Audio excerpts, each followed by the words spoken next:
ilmu. Ada juga yang menyampaikan adab dan ilmu tidak boleh dipisahkan. Jadi seseorang yang menuntut ilmu harus tahu adabnya, orang yang ingin beradab dia harus tahu ilmunya. Ini seolah-olah ketika kita pelajari bahwa dua hal ini tidak boleh terpisahkan dalam pendidikan Islam. Nah, di dalam bab yang pertama terkait dengan birrul walidain, yakni anak yang berbakti kepada orang tuanya, salah satu hadis pertama di dalam bab awal terkait dengan dan kami wasiatkan kepada manusia untuk bergaul dengan orang tuanya dengan baik. Bab ini mengajarkan kita, nanti kita akan ketemu bermacam adab dalam Islam. Ada adab kita sebagai hamba kepada Allah Subhanahu wa ta'ala. Ada adab kita kepada Rasulullah Muhammad sallallahu alaihi wasallam. Ada adab kita terhadap sesama manusia. Itu pun nanti akan disampaikan detail. Manusia ini siapa? Mulai dari orang tua kita, siapa yang terdekat dari keluarga kita, sampai pada tetangga yang pintunya terdekat dengan rumah kita. Ada haknya masing-masing dan ada tingkatan keutamaannya masing-masing. Ada juga adab terkait dengan kita manusia dengan lingkungan sekitar. Bagaimana kita dengan makhluk selain manusia? Bagaimana kita dengan tumbuhan? Bagaimana kita dengan air? Bagaimana kita dengan angin dan sebagainya?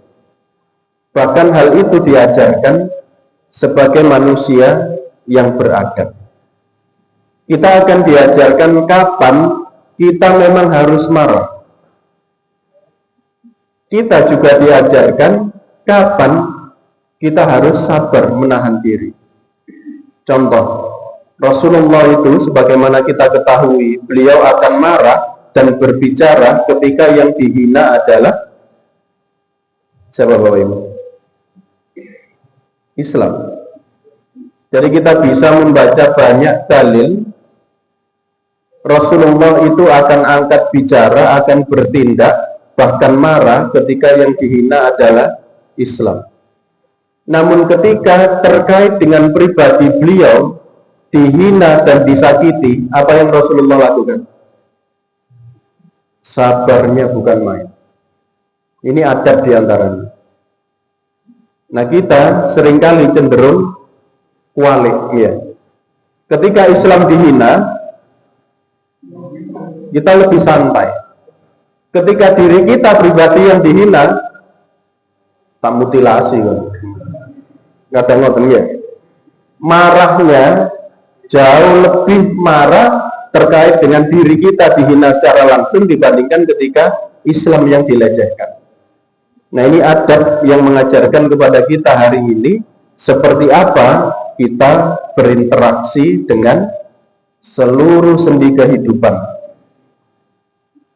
Di hadis yang pertama, Bismillah, An Abi Amr Syaibani qala haddatsana sahibu hadhihi ad-dar wa awma'a biyadihi ila dari Abdullah qala sa'altu Nabiyya sallallahu alaihi wasallam ayyul amali ahabbu ila Allah azza wa jalla. Kita diingatkan di hadis ini, terjemahnya saya sampaikan, dari Abu Amr As-Syaibani berkata, pemilik rumah ini sambil menunjuk rumah Abdullah, yang dimaksud di sini adalah Abdullah bin Mas'ud. Beliau mengabarkan kepada kami dari Abdullah bin Mas'ud mengabarkan, aku bertanya kepada Rasulullah, ayyul amali ahabbu ila Allah azza wa jalla. Amal apakah yang menjadikan seorang hamba dicintai oleh Allah Subhanahu wa ta'ala? Jadi amal apa yang menjadikan kita sebagai hamba paling dicintai Allah?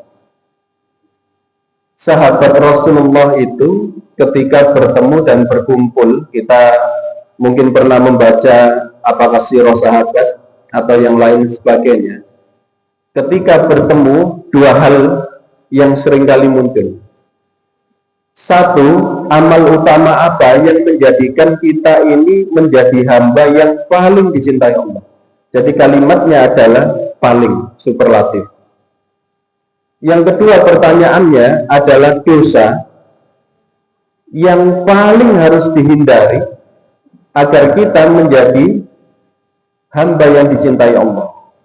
Jadi yang pertama, amal utama. Yang kedua, dosa yang paling bahaya yang harus dihindari apa?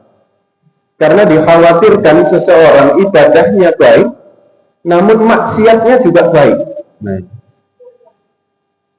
sholatnya lancar, baik. Rasan-rasan lancar, baik.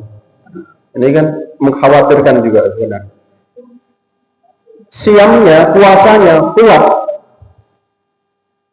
Tetapi di sisi yang lain, ternyata ada maksiat yang belum bisa dia hilangkan. Nah ini, dua hal ini sahabat sangat hati-hati karena khawatir menjadi orang yang ketika di akhirat nanti disebut orang yang bangkrut. Ketika Rasulullah bertanya tentang atadruna mal muflis, tahukah engkau orang yang bangkrut? Sahabat menjawab, siapa? Seseorang yang tidak punya dirham, tidak punya mata, tidak punya uang, dan tidak punya harta. Tapi Rasulullah menyampaikan tidak. Orang yang bangkrut itu seseorang yang membawa. Jadi pahala amal baiknya di dunia itu sudah dibawa. Artinya ketika dia melakukan ibadah, melakukan kebaikan, dia sudah mendapatkan pahala. Pahalanya banyak sekali. Namun apa yang terjadi? Yang terjadi adalah dia ketika di dunia banyak menyakiti manusia yang lain. Apakah dari kalimat, apakah dari memakan harta saudaranya secara tidak halal, waris, atau korup, dan lain sebagainya. Bahkan dia menumpahkan darah saudaranya sendiri. Dan ketika kemudian ditagih tuntutan-tuntutan itu, maka hartanya, pahalanya kemudian diberikan kepada orang yang menuntutnya. Ketika pahalanya habis, ternyata yang nuntut masih antri, yang nuntut masih banyak. Padahal pahalanya sudah habis. Lalu apa yang dilakukan? Dosa dari orang yang menuntut diberikan kepada orang tersebut. Lalu dia didorong masuk ke neraka. Jangan bayangkan. Ini bukan orang yang datang dengan banyak dosa, tapi datang dengan banyak pahala. Bisa habis karena adabnya ketika di dunia tidak diamalkan. Sehingga di sini sahabat ini bertanya, ya Rasulullah, ayyul amali ahabbu ila Allah azza wa jalla. Ya Rasulullah, amal utama apa yang menjadikan seorang hamba itu paling dicintai Allah? Maka qala, Rasulullah menjawab, Rasulullah bersabda, as-salatu ala waqtiha. Yang pertama adalah salat pada waktunya. Qultu thumma ayyun. Kemudian aku berkata lagi, lalu kemudian apa ya Rasulullah? Qala thumma birrul walidain. Rasulullah mengatakan yang kedua, bakti kepada kedua orang tua. Bakti kepada orang tua ini merupakan amal kedua yang disebutkan Rasulullah.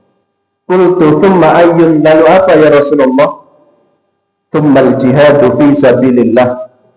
Yang ketiga adalah jihad fi sabilillah. Qala haddatsani bihinna walau istazabtuhu lazadan. Lalu pertanyaan tersebut, sekiranya aku minta ditambah lagi jawabannya, tumma ayyun, maka niscaya beliau akan menambahnya. Dan inilah bagaimana cara Rasulullah memberikan pendidikan. Kita diajarkan bagaimana Rasulullah sesuai dengan potensi atau kemampuan orang yang bertanya, Rasulullah menyampaikan jawabannya. Mari kita lihat dulu beberapa penjelasan dan kandungan hadisnya. Yang pertama, perintah untuk senantiasa mengerjakan sholat tepat pada waktunya. Kita berhenti di sini dulu Bapak Ibu. Perintah untuk senantiasa mengerjakan sholat tepat pada waktunya. Kalimatnya di sini as-sholatu ala waktiha. Sholat tepat pada waktunya itu, sebagaimana kita ketahui, ternyata di Indonesia variasi. Masjid dengan masjid yang lain itu bisa selisih waktunya, hitungan menit mungkin. Kadang-kadang jam asar itu biasanya. Saya pernah survei ke salah satu desa leres nih. Jam 3 lebih kami tunggu dengan teman-teman yang survei. Kok durung ono uang nang mushola? Ingin berinisiatif azan tapi tidak tahu saklarnya di mana. Kemudian kita sholat. Selepas sholat baru kemudian ada seorang bapak-bapak datang. Loh, sampun sholat Mas? Sampun. Dan mereka biasanya jam sekawan. Soal ngerantos bapak-bapak mantuk saking sawah. Nek diadani jam 3 mboten enten sing dugi. Oh ternyata selisih juga. Nah hal seperti ini menurut Bapak dan Ibu bagaimana? Boleh. Kita ini enak di Indonesia apa-apa boleh. Oke. Benar, hal itu boleh. Apakah masuk dalam keutamaan yang ditanyakan sahabat tadi? Nah, ini pertanyaannya. Masuk? Masuk. Indonesia ini nopo mawon masuk. Cuma bal-balan ini buatan masuk.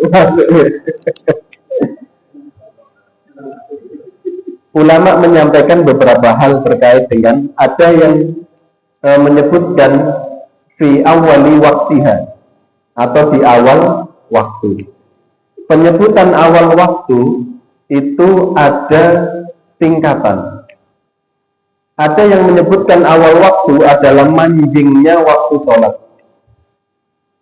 dan ikut sholat berjamaah, maka mendapat keutamaan sholat berjamaah. Kemudian sholat berjamaahnya di mana? Di masjid, maka mendapat keutamaan tempat. Nah ini cukup banyak ketika menghisap diri kita terkait sholat. Sholat sendiri dengan berjamaah kita sudah tahu beda level. Ya. Sholat berjamaah ada levelnya juga ternyata. Sholat berjamaah di masjid kita sudah mendapatkan 2, sudah berjamaah di masjid juga. Dan ada pada sholat yang dilakukan berjamaah pertama kali setelah adzan berkumandang. Maksudnya apa? Tadi kita sholat ya. Itu kan sholat jamaah kita yang pertama. Ternyata ada yang masbuk. Ada 3 orang atau ada 2 orang masbuk. Kita sudah salam. Maka kemudian melakukan sholat jamaah lagi. Di belakangnya ada yang datang ikut jamaah lagi. Maka sebagaimana disampaikan ulama, yang levelnya atau pahalanya paling besar adalah yang ada di jamaah pertama tadi. Ini pun masih di level lagi. Siapa lagi yang pahalanya lebih besar? Yang ada di shop awal. Jangan bayangkan. Nate notal loh. Betul. Aku ini cari ini nak jamaah itu likur. Ngarep dewe shop pertama piro ganjarane. Mulai dihitung. Oleh pahala nang masjid, ya, sholat jamaah itu kalau kita hitung, wah pahalanya banyak. Dibanding kemudian kita sholat sendirian. Saya pernah ditanya oleh guru fikih yang mengajar kaitannya dengan keutamaan tempat dan keutamaan jamaah. Lebih utama mana? Kita di masjid tidak ada temannya, sholat sendiri. Sementara di rumah kita bisa jamaah karena ada istri. Ke masjid atau di rumah? Sholat sendiri tapi. Sholat sendiri pahalanya berapa? Kalau sholat di rumah dengan istri pahalanya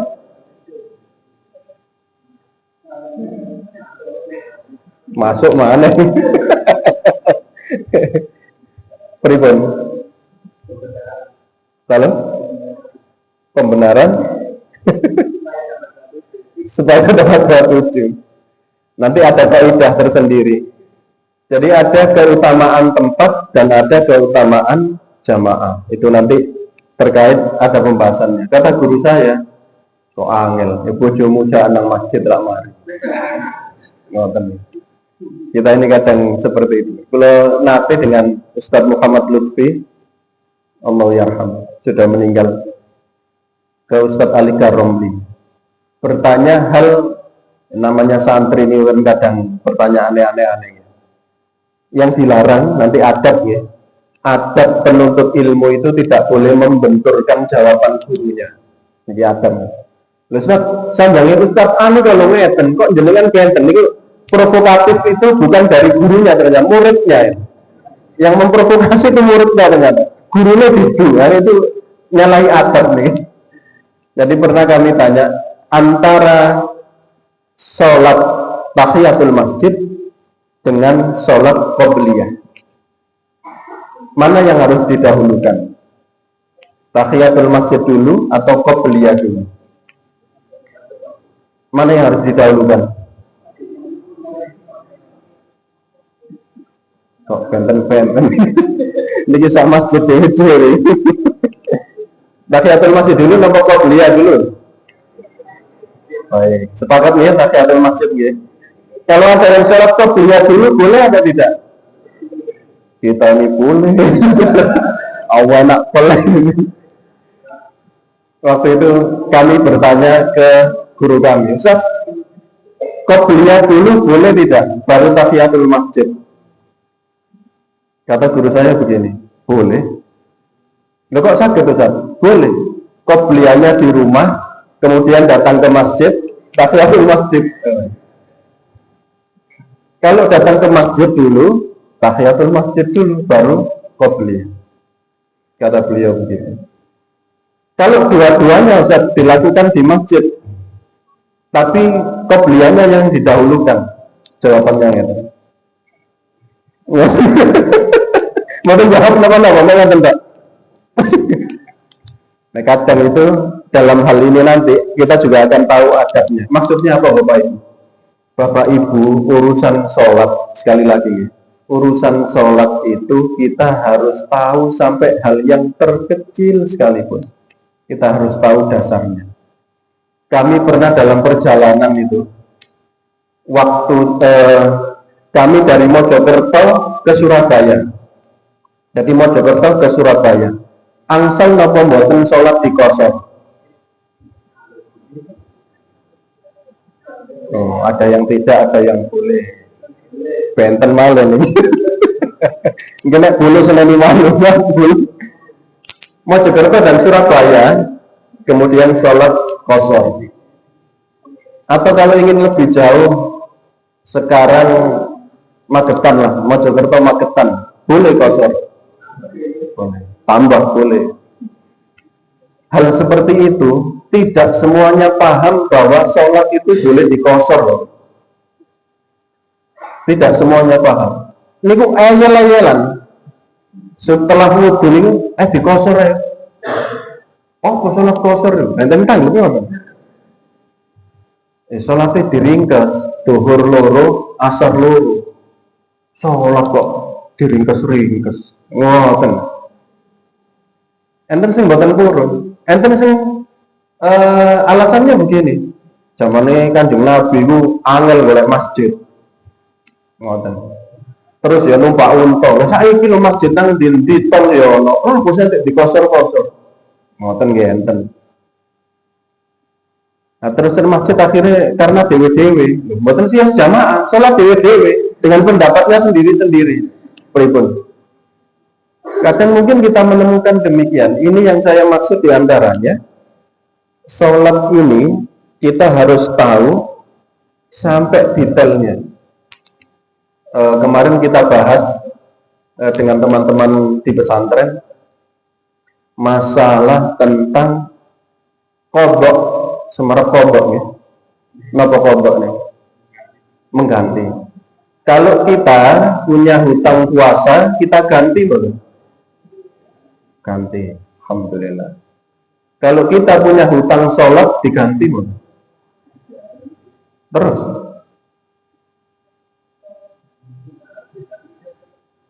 Saat kita ingat, kalau kita sakit, koma misalnya. Nah ini ada Pak Agus. Koma misalnya. Kita koma itu tidak sebentar, 3 pekan gitu.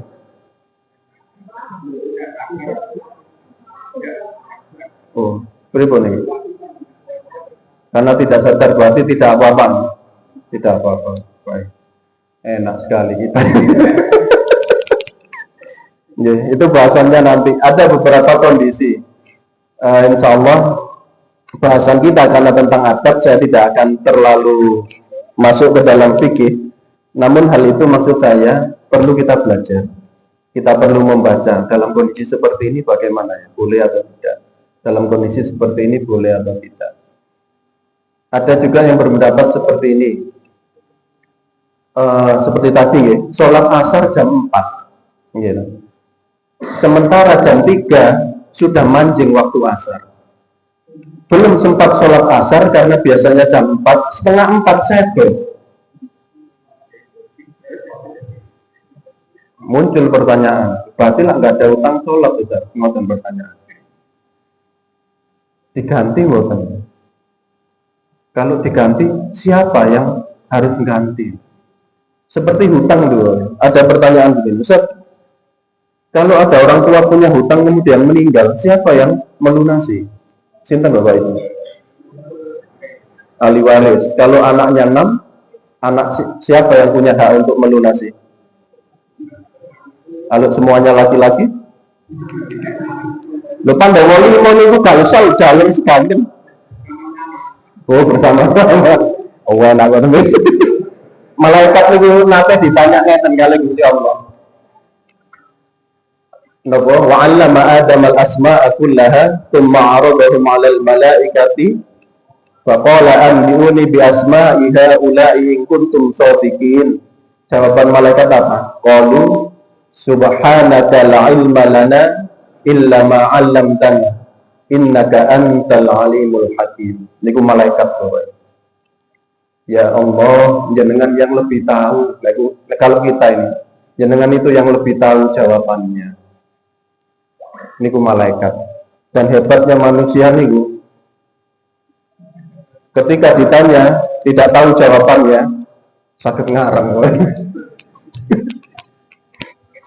Ini pelajaran terkait dengan sholat. Kita berhenti di sholat dulu sebagai pengingat kita. Saya mengutip Kiai Haji Ahmad Dahlan. Beliau menekankan kepada murid-muridnya untuk membetulkan arah kiblat sesuai ilmu falak. Karena sholat harus benar-benar lurus menghadap Ka'bah.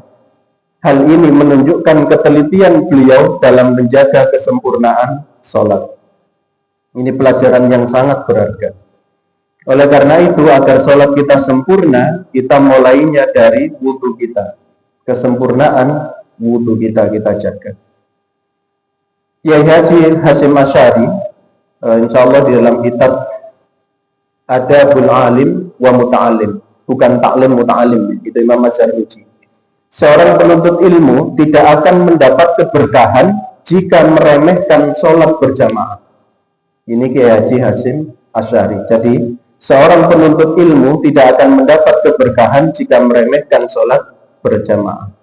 Jangan ingat Imam Syafi'i insya Allah bertanya kepada guru beliau, Imam Waqi insya Allah. Ketika hafalannya melemah, apa yang disampaikan oleh guru beliau, gurunya tidak mengajarkan untuk metodenya harus begini, kamu harus les di sini, tidak. Tapi jawaban gurunya adalah, maksiat apa yang belum hilang? Atau engkau habis bermaksiat apa? Coba diingat-ingat. Jadi yang bisa menghilangkan keilmuan kita itu adalah maksiat. Hafalan Al-Quran itu bisa banyak hilang ketika kemudian kita bermaksiat kepada Allah. Kita diingatkan di dalam salah satu hadis riwayat Imam At-Tirmidzi dari Mu'adz bin Jabal radhiyallahu anhu qala Rasulullah sallallahu alaihi wasallam, ra'sul amri Islam wa amuduhu shalah wa dirwatu sanamihil jihadu fi sabilih. Pokok segala urusan adalah Islam, tiangnya adalah salat, dan puncaknya adalah jihad di jalan Allah. Ini sangat berkolerasi dengan hadis di dalam kitab Al-Adabul Mufrad. Pokok segala urusan Islam, maksudnya semua persoalan dalam kehidupan kita kembalikan kepada aturan Islam. Karena ketika dikembalikan kepada aturan manusia atau aturan pribadi, tidak akan ketemu. Saya dulu waktu di Krian diceritani, ini sekali lagi pokok dari urusan adalah Islam. Insya Allah ini yang cerita ketua Aisyah, beliau sudah meninggal dunia. Suaminya ini besar dididik di Muhammadiyah, istrinya besar dididik di Nahdlatul Ulama. Kemudian menikah. Sah napa mboten? Sah, mbon tanglet aneh-aneh. Kentang ono ayat sah napa mboten ya? Mbon aneh-aneh. Selama syarat dan rukunnya sah ya. Niki direkam niki sah, ben kuwatir. Enten pertanyaan kok ibu-ibu ngoten. Namun di sisi yang lain karena background pendidikan yang beda, sholat subuh jadi persoalan. Betul gini, kalau diceritani. Jadi ketika suaminya ngimami tidak kunut, apa yang dilakukan istri beliau? Sujud sahwi, karena merasa suaminya tidak kunut. Kemudian ditanyakan, awalnya diskusi, dan diskusinya benar. Suaminya membawa kitab, tentunya himpunan putusan tarjih, andalan ini. Istrinya juga membawa kitab. Loh, bisa keputusan muktamar ya, bisa basul masail hasilnya. Ketika didudukkan dua kitab tersebut selisih, gitu. Saya tidak mengatakan perselisihan, selisih. Maka kemudian tanya ke guru kami di antaranya. Nah, guru kami memandangnya dari sudut pandang adat, kaitannya dengan siapa yang memimpin rumah tangga. Kalau sudah menikah, maka secara etika, secara adat, fikihnya istri ikut fikihnya suami. Karena kalau sama-sama didudukkan banyak hal nanti akan ada selisih. Nah, ini yang dimaksud diantaranya ketika ada urusan semacam itu, kembalikan kepada aturan agama sampai pada pemahaman adab atau etika rumah tangganya bagaimana. Karena saya sudah pernah menyampaikan gitu, fikih dan adab. Fikih terkait dengan menutup aurat ketika sholat, orang kaosan pun ada tulisannya macam-macam, sholatnya sah, sudah nutup aurat. Cuman yang di belakang setelah takbir membaca itu pengumuman lomba 17-an. Secara fikih auratnya sudah tertutup baik, tapi secara etika, secara adat mengganggu yang lain. Nah, di sini ternyata adab itu juga menjadi bagian yang sangat berharga ketika kita memutuskan sebuah persoalan. Yang kedua, kita diingatkan tiangnya agama adalah sholat.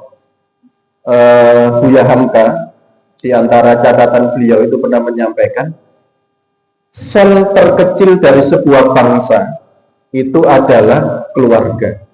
Sebelum kita berbicara masyarakat, maka kita melihat keluarga kita dulu. Yang pertama kali menghancurkan keluarga adalah tidak sholat. Kalau di dalam keluarga kita ada yang lalai, ada yang tidak melaksanakan sholat, ini adalah yang pertama merobohkan tiang rumah tangga. Karena seringkali kita bisa jadi lalai terkait dengan sholat pasangan kita, sholat anak-anak kita.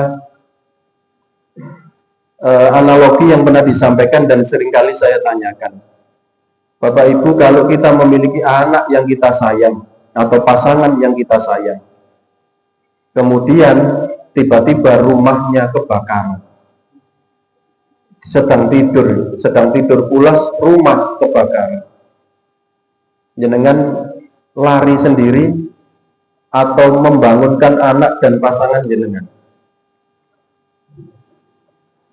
Loh, kok bunga? Wes, jarno iki turu, tinggal ngalih. Sing penting aku selamat. Ngoten napa mboten? Mboten, enten sing nggih. Ngawur ibu, enten bapak-bapak nggih. Kita berusaha membangunkan pasangan kita, anak kita. Bahkan kalau ada anak bayi, apa yang kita lakukan langsung kita angkat, kita selamatkan. Menjadi pertanyaan kita, kalau pasangan kita dan anak kita ini siap terbakar, kita bangunkan, tidak bangun-bangun, apa yang kita lakukan? Oh, digendong. Alhamdulillah. Napa malih? Ya. Ya apa carane iso tangi selamat dari api kan ngono. Lho, pun bel mantuk. Sementara ketika kita menemukan itu, dilanjutkan adzan dulu. Nggih, monggo Ustaz. Nanti saya lanjutkan sedikit, kemudian kita sholat isya.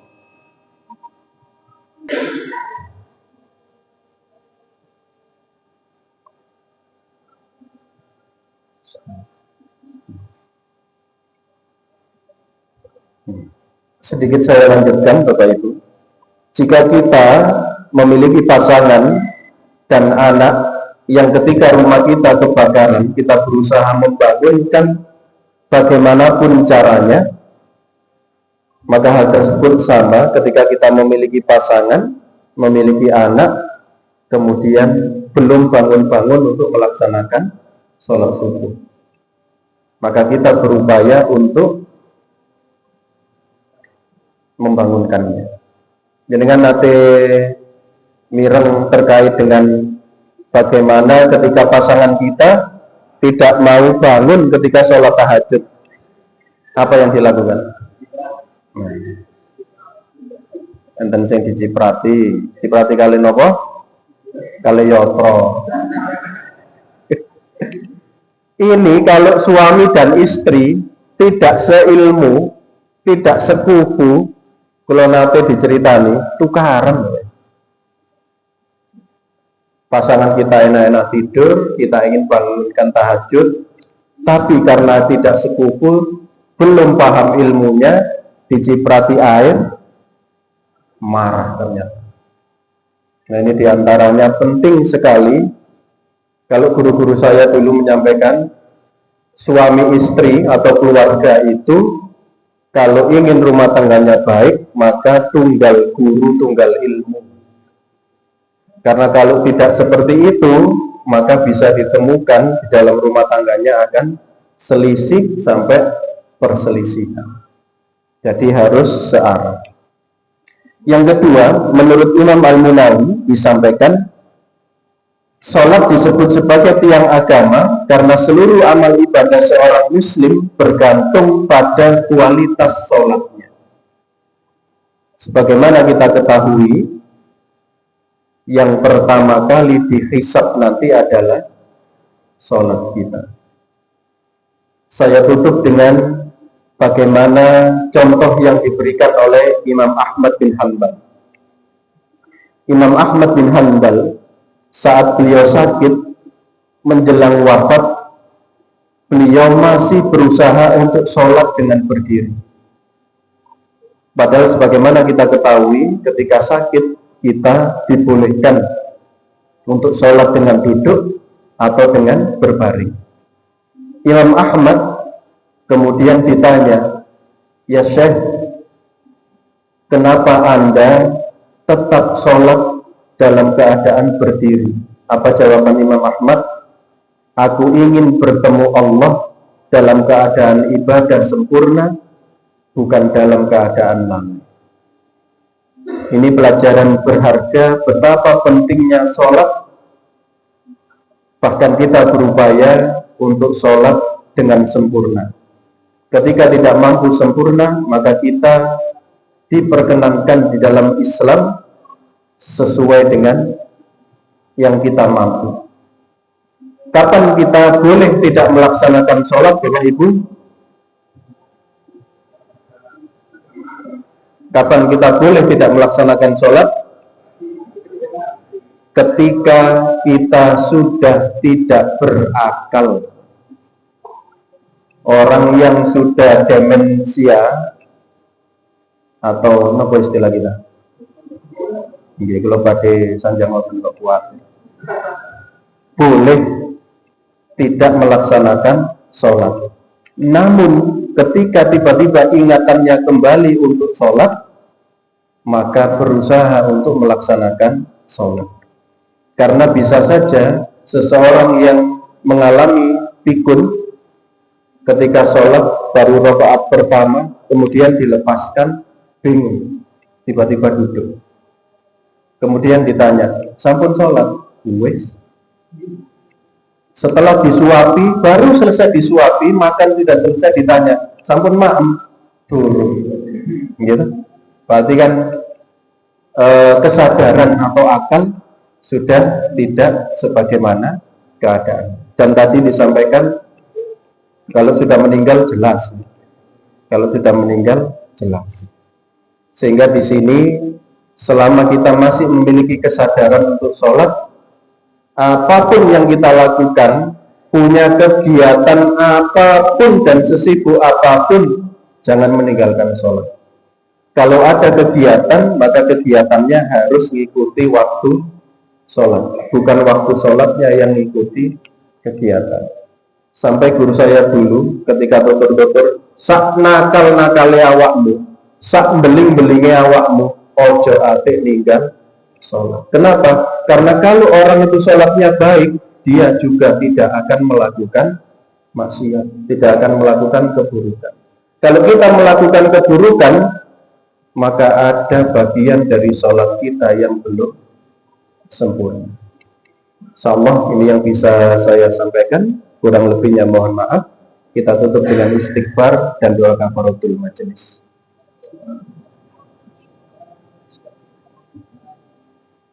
Ihdinas siratal mustaqim. Wassalamualaikum warahmatullahi wabarakatuh.